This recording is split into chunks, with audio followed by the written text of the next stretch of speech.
Hey everyone, it's Sunday and time for a new episode of Record Collecting with the Quill. Theme for today, great artists, bad songs. I picked some of my least favorite songs by some of my favorite artists. So stick with me, it's going to be an interesting episode for sure. But before we start, you know what to do. Make sure you subscribe, hit that little notice bell and share with your friends. Well, if you've been a recording artist for a long time, you end up sometimes short of songs, so you just throw something together and put it on the album just so you fill the album up. Especially, I think, in the CD area, when you were bound to have like 70 minutes of music, you get a lot of bad stuff at the end of a lot of albums. And sometimes artists sort of get lost trying to find new sounds or new ways of sort of reinventing themselves. So I picked a few of, I think there's some that are sort of just bad songs and some are bands who are sort of was lost there for a while. Starting out, one of my absolute favorite bands, but I think this is my least favorite album, Led Zeppelin Presence. Great vinyl version. This one, I think, has some of the coolest songs.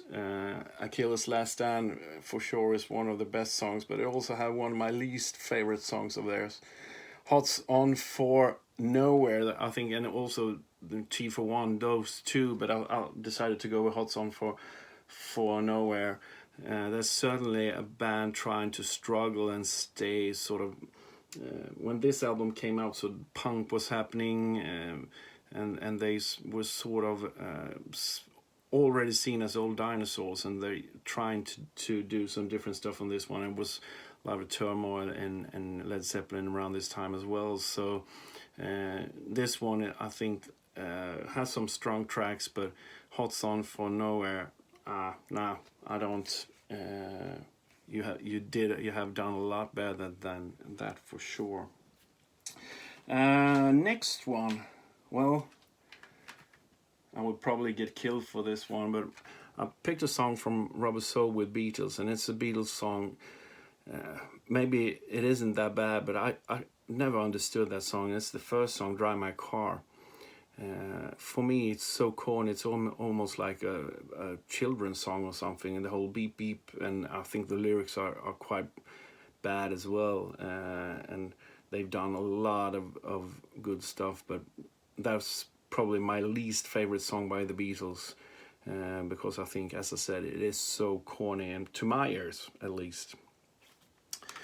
Next one, an artist getting lost, sort of trying to reinvent themselves. This one is an easy pick. Human Touch by Bruce Springsteen, I believe, released in 1992. It has a song called 57 Channels and Nothing On, which is just, I don't know, him sort of trying to do something different, I guess, but it doesn't work at all. Springsteen should be about rock or great ballads, but this is something totally different, and it didn't help. I saw him on that tour. It didn't help that he sort of made that song into some sort of showstopper. He played a quite long version of it, and it didn't get better live either. So, Bruce, you have done a lot of great stuff, but 57 Channels and Nothing On, it's not one of those ones.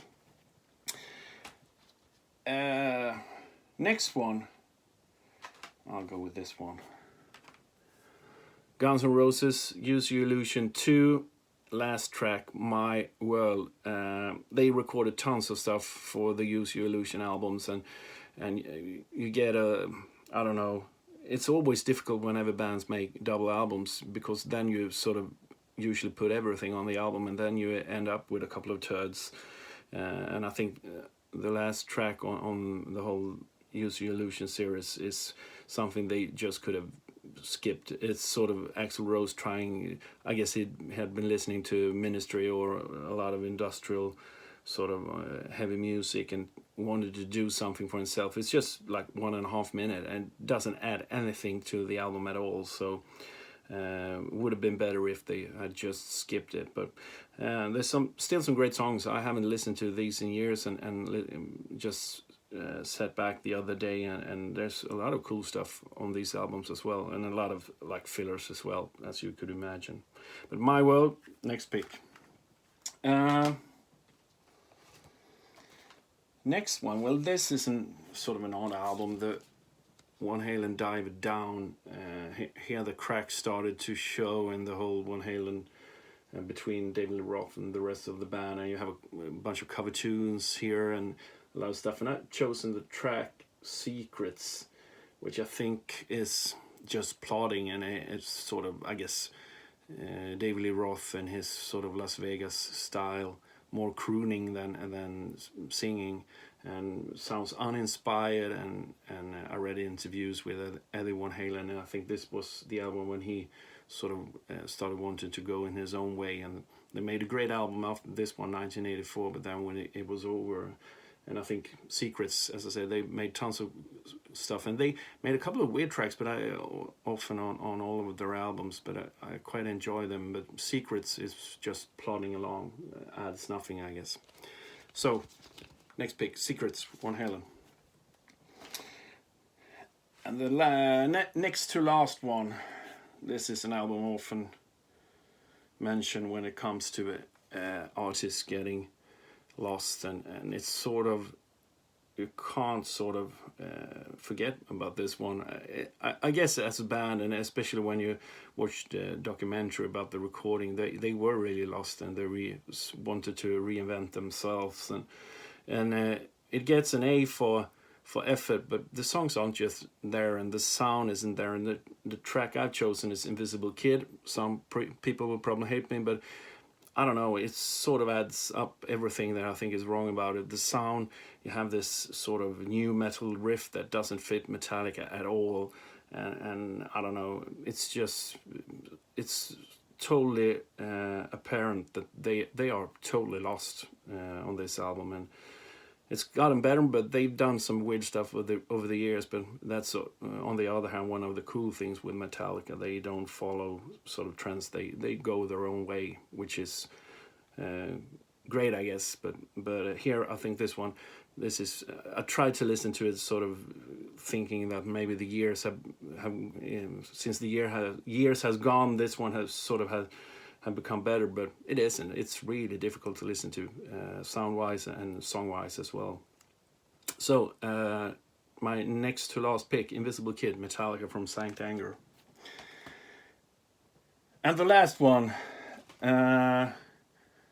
it's sort of, I picked this last one because I think it's so fun. I love Bob Dylan, and I picked a song from Knockout Loaded from, I believe, 1986, and it's so fitting. The song is titled Drifting Too Far Away from Shore, which is sort of fitting to listening to the track. That here's a guy who's totally lost. The 80s weren't that nice to Bob Dylan in many ways. You can find usually a couple of tracks on each album that are quite okay, but there's a lot of bad stuff, and this one sort of battles with a bad song to start with, and I read up a little bit about it, and Anton Fig is the drummer on that track, and he said Dylan made that song up on the spot in the studio, so it wasn't sort of worked on a lot, and then sound-wise, it really reminds me of an episode of Friends when Phoebe is recording a Smelly Cat, and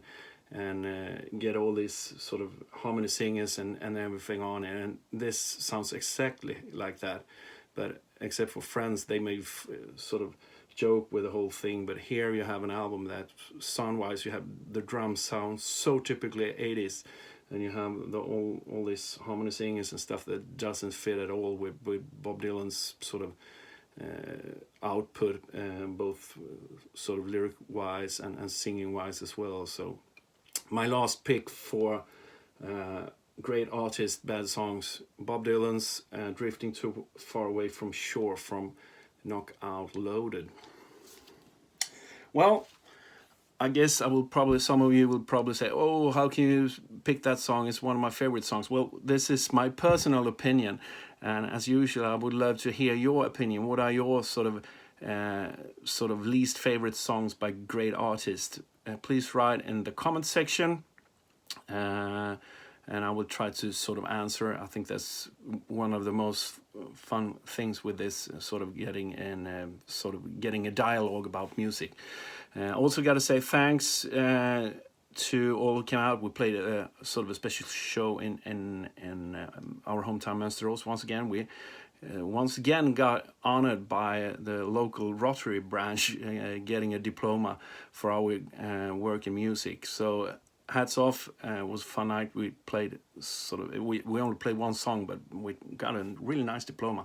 Forgot to bring it with me, but thanks for that. Make sure you follow us on social media. It's the QUILL Sweden, and I will put these songs in the Spotify playlist. But you listen.